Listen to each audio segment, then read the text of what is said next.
àwọn èèyàn pàtàkì ló máa ṣe nǹkan pàtàkì lásìkò pàtàkì fún ìdí pàtàkì. Special people celebrate their birthday in the month of April. ọ̀kan lára wọn ni Òrékelé wà, amọ́láwọ̀ rékété yòyò.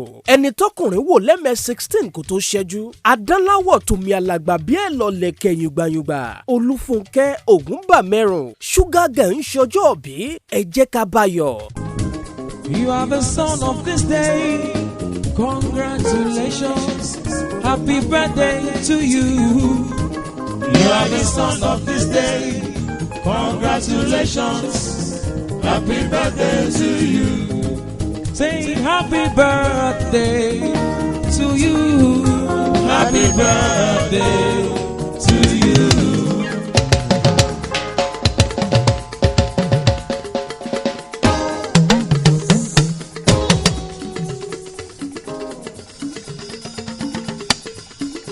Happy birthday to you.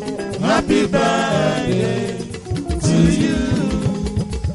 tọkàntara mo fi ń kí Olúfunke Ogunbamerun Làfúnkì fúnra ẹ̀. ọjọ́ ìbí tọdún 2024 yìí máa tún kà sí àrà. ẹni tó pé èèyàn ń ṣàdúrà fún lolúfunke. ọmọ àtàtà ní Sugar Girl. Òrékelé wà ní Làfúnkì. a kí o fún ayẹyẹ ọjọ́ ìbí. igba ọdún kan ni o. ohun rere inú rere ìtẹ̀síwájú náà tẹ̀síwájú oníròǹgbé sọnù bí ò ṣe bí ọmọ. ọmọ dánláwọ̀ tòmí alàgbà bí ẹ̀ lọ lẹ̀kẹ̀. ọ̀tá ò ní gbé ọdẹ.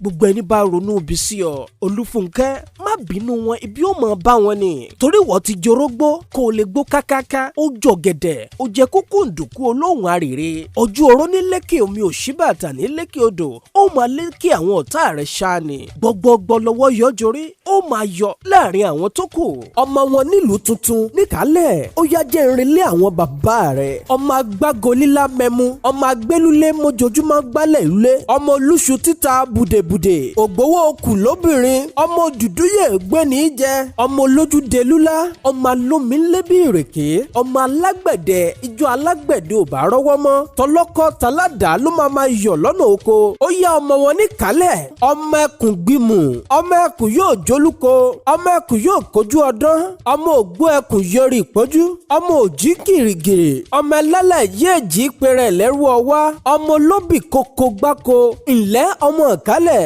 ẹ̀yin lẹ́lẹ́dẹ́ ẹ̀yin lẹ́lákàn ẹ̀yin náà lẹ́tún mojú ẹja Olúfunke Ogunbamerun. Today is a special day because it's your birthday. It calls for celebration. Sugar Girl, enjoy your day to the fullest. Wish you many happy returns of the day. Olufunke Ogunbamerun, ìkẹ́ ìgẹ̀ kò ní jìnnà sọ́ọ̀dẹ̀ rẹ̀. Happy birthday to you once again. Olúwatóbi Ọládipúpọ̀ Superlight ló ń kí ẹ.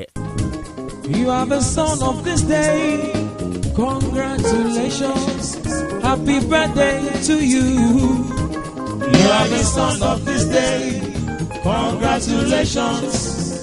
Happy birthday to you.